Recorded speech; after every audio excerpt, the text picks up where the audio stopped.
ಬೆಳ್ಳಂಬೆಳಗ್ಗೆನೆ ಗೃಹಲಕ್ಷ್ಮಿಯರಿಗೆ ಭರ್ಜರಿ good news ಬಂದಿದೆ. ಹೌದು ಸ್ನೇಹಿತರೆ, ಇವತ್ತ ಮಾರ್ಚ್ 13ನೇ ತಾರೀಕು ಶುಕ್ರವಾರ ಫೈನಲ್ ಆಗಿ ಯಾರಿಗೆ ಹಣ ಬಂದಿದ್ದಿಲ್ಲ ಅಂತವರ ಖಾತೆಗಳಿಗೆ ಹಣ ಜಮಾ ಆಗ್ತಾ ಇದೆ.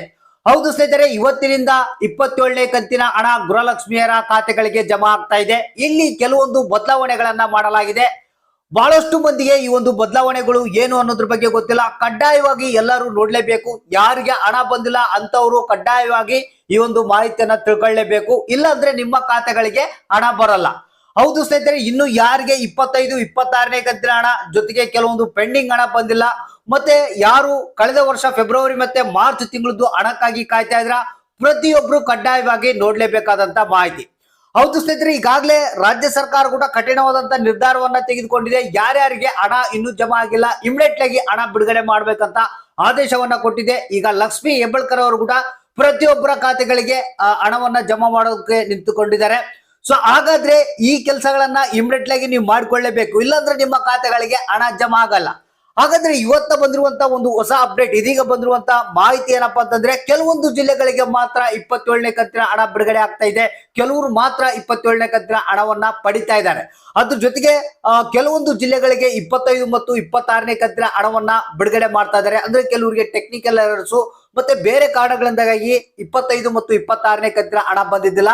ಸೊ ಅಂತವರ ಖಾತೆಗಳಿಗೆ ಕೂಡ ಹಣವನ್ನ ಇವತ್ತ ರಿಲೀಸ್ ಮಾಡ್ತಾ ಇದ್ದಾರೆ.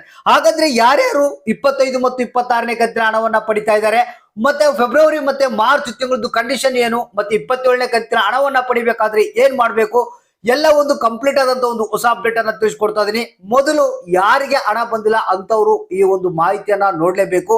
ಪ್ರತಿಯೊಬ್ಬರಿಗೂ ಈ ವಿಡಿಯೋನ ಶೇರ್ ಮಾಡ್ಲೇಬೇಕು. ವಿಡಿಯೋನ ಆದಷ್ಟು ಪೂರ್ತಿಯಾಗಿ ನೋಡೋದಕ್ಕೆ ಟ್ರೈ ಮಾಡಿ. ಹೌದು ಸ್ನೇಹಿತರೆ, ಇವತ್ತ ಏನು ಮಾರ್ಚ್ 13ನೇ ತಾರೀಕು ಶುಕ್ರವಾರ ಬೆಳ್ಳಂಬೆಳಗ್ಗೆನೆ ಗೃಹಲಕ್ಷ್ಮಿಯರಿಗೆ ಸಿಹಿ ಸುದ್ದಿ ಬಂದಿರುವಂತದ್ದು. ಏನಪ್ಪಾ ಅಂತಂದ್ರೆ 27ನೇ ಕಂತಿನ ಹಣ ಇವತ್ತಿನಿಂದ ಬಿಡುಗಡೆ ಆಗ್ತಾ ಇದೆ ಅಂತೆ. ಅಂದ್ರೆ ಇಲ್ಲಿ ಕೆಲವೊಂದು ಕಂಡೀಷನ್ ಗಳನ್ನ ಹಾಕಿದ್ದಾರೆ. 27ನೇ ಕಂತಿನ ಹಣವನ್ನ ಪಡಿಬೇಕಾದ್ರೆ ನೀವು ಈ ಕೆಲಸವನ್ನ ಕಡ್ಡಾಯವಾಗಿ ಮಾಡ್ಲೇಬೇಕು. ಸ್ನೇಹಿತರೆ, ಸ್ವಲ್ಪ ದಿನಗಳ ಹಿಂದೆ ನಿಮ್ಗೆ ಗೊತ್ತಿರಬಹುದು, ಎಲ್ಲರೂ ಜೀವಿತ ಪ್ರಮಾಣ ಪತ್ರವನ್ನ ಕಡ್ಡಾಯವಾಗಿ ಸಲ್ಲಿಸಬೇಕಂತ ಹೇಳಿದ್ರು. ಈಗ ಜೀವಿತ ಪ್ರಮಾಣ ಪತ್ರವನ್ನ ನೀವು ಸಲ್ಲಿಸಿಲ್ಲ ಅಂದ್ರೆ ನಿಮ್ಮ ಖಾತೆಗಳಿಗೆ ಹಣ ಬರೋದು ಡೌಟ್ ಅಂತ ಹೇಳ್ತಾ ಇದ್ದಾರೆ. ಅದಕ್ಕಾಗಿ ನೀವು ಇಮಿಡಿಯೇಟ್ ಆಗಿ ಏನ್ ಮಾಡ್ಬೇಕಪ್ಪ ಅಂತಂದ್ರೆ, ನಿಮ್ಮ ಹತ್ತಿರದ ಒಂದು ಬ್ಯಾಂಕ್ ಅಕೌಂಟ್ ಯಾವ ಬ್ಯಾಂಕ್ ನಲ್ಲಿ ಇರುತ್ತೆ ಅಲ್ಲಿ ಹೋಗಿ ಒಂದು ಜೀವಿತ ಪ್ರಮಾಣ ಪತ್ರ ಕೊಡ್ರಿ ಅಂದ್ರೆ ಕೊಡ್ತಾರೆ. ಅದನ್ನ ಫುಲ್ಫಿಲ್ ಮಾಡಿ ನೀವು ಅಲ್ಲಿ ಸಬ್ಮಿಟ್ ಮಾಡಿದ್ರೆ ಸಾಕು, ನಿಮ್ಮ ಖಾತೆಗಳಿಗೆ ಇನ್ನು ಮುಂದಿನ ಯಾವುದೇ ಕಂತಿನ ಹಣ ಆಗಿರ್ಬೋದು ನೀಟಾಗಿ ನಿಮ್ಮ ಖಾತೆಗಳಿಗೆ ಬಂದು ಸೇರುತ್ತೆ. ಒಂದ್ ವೇಳೆ ಡಿಲೇ ಆಯ್ತಪ್ಪ ಅಂತಂದ್ರೆ ನಿಮ್ಮ ಖಾತೆಗಳಿಗೆ ಹಣ ಬರೋದು ಡೌಟ್ ಅಂತ ಹೇಳ್ತಾ ಇದ್ದಾರೆ. ಅದಕ್ಕಾಗಿ ಇಮಿಡಿಯೇಟ್ ಆಗಿ ನಿಮ್ಮ ಒಂದು ಜೀವಿತ ಪ್ರಮಾಣ ಪತ್ರನ ಪ್ರತಿಯೊಬ್ಬ ಗೃಹಲಕ್ಷ್ಮಿಯರು ಕಡ್ಡಾಯವಾಗಿ ಸಲ್ಲಿಸಲೇಬೇಕು.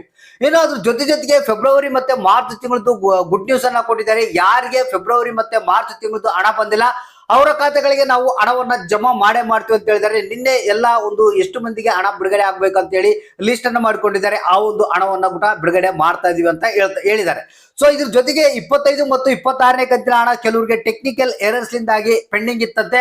ಸೊ ಅಂತವರ ಖಾತೆಗಳಿಗೆ ಇವತ್ತ ಏನಿದೆ ಶುಕ್ರವಾರ ಫೈನಲ್ ಆಗಿ ಹಣವನ್ನ ಬಿಡುಗಡೆ ಮಾಡ್ತೀವಿ ಅಂತ ಮಾಹಿತಿ ಕೊಟ್ಟಿರುವಂತದ್ದು. ಸೊ ಇವತ್ತ ಆಲ್ಮೋಸ್ಟ್ ಬಹಳಷ್ಟು ಮಂದಿಗೆ 100% ಜನಗಳಿಗೆ ಇವತ್ತ 25 ಮತ್ತು 26ನೇ ಕಂತಿನ ಹಣ ಬರುವಂತ ಸಾಧ್ಯತೆ ಇದೆ ಅಂತ ಮಾಹಿತಿ ಬಂದಿದೆ. ಮತ್ತೆ ಇವತ್ತ ಕೆಲವೊಂದು ಜಿಲ್ಲೆಗಳಿಗೆ 25 ಮತ್ತು 26ನೇ ಕಂತಿನ ಹಣ ಬಿಡುಗಡೆ ಆದ್ರೆ, ಇನ್ನು ಕೆಲವೊಂದು ಜಿಲ್ಲೆಗಳಿಗೆ 27ನೇ ಕಂತಿನ ಹಣ ಬಿಡುಗಡೆ ಆಗುತ್ತಂತ ಮಾಹಿತಿ ಬಂದಿದೆ. ಅದರಲ್ಲಿ ಜಿಲ್ಲೆಗಳ ಹೆಸರುಗಳನ್ನ ಹೇಳ್ತೀನಿ.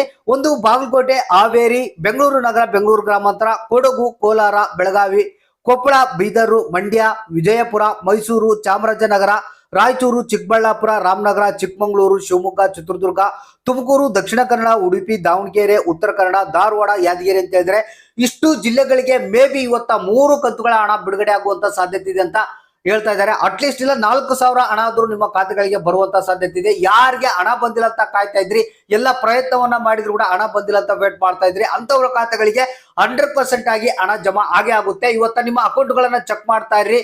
ಯಾವುದೇ ಕ್ಷಣದಲ್ಲಿ ಬೇಕಾದ್ರೂ ನಿಮ್ಮ ಖಾತೆಗಳಿಗೆ ಹಣ ಬರ್ಬೋದು. ಒಂದ್ ವೇಳೆ ಹಣ ಬಂದಿಲ್ಲ ಅಂದ್ರೆ ಒಂದ್ಸಲ ಗೃಹಲಕ್ಷ್ಮಿ ಯೋಜನೆಯ ಸ್ಟೇಟಸ್ ಅನ್ನ ಚೆಕ್ ಮಾಡ್ಕೊಳ್ಳಿ. ಮತ್ತೆ ಜೀವಿತ ಪ್ರಮಾಣ ಪತ್ರವನ್ನ ಕಡ್ಡಾಯವಾಗಿ ನಿಮ್ಮ ಬ್ಯಾಂಕ್ ಗಳಿಗೆ ಹೋಗಿ ನೀವು ಸಬ್ಮಿಟ್ ಮಾಡ್ಲೇಬೇಕು. ಹಾಗಾದ್ರೆ ತಪ್ಪದೆ ಕಮೆಂಟ್ ಮಾಡಿ, ಯಾರಿಗೆ ಎಷ್ಟು ಹಣ ಬಂತು, ಇನ್ನು ಯಾರಿಗೆ ಬರ್ಬೇಕು, ಯಾವ ಜಿಲ್ಲೆಗೆ ಬರ್ಬೇಕು ಅನ್ನೋದನ್ನ ತಪ್ಪದೆ ಕಮೆಂಟ್ ಮುಖಾಂತರ ನಮಗೆ ತಿಳಿಸಿ.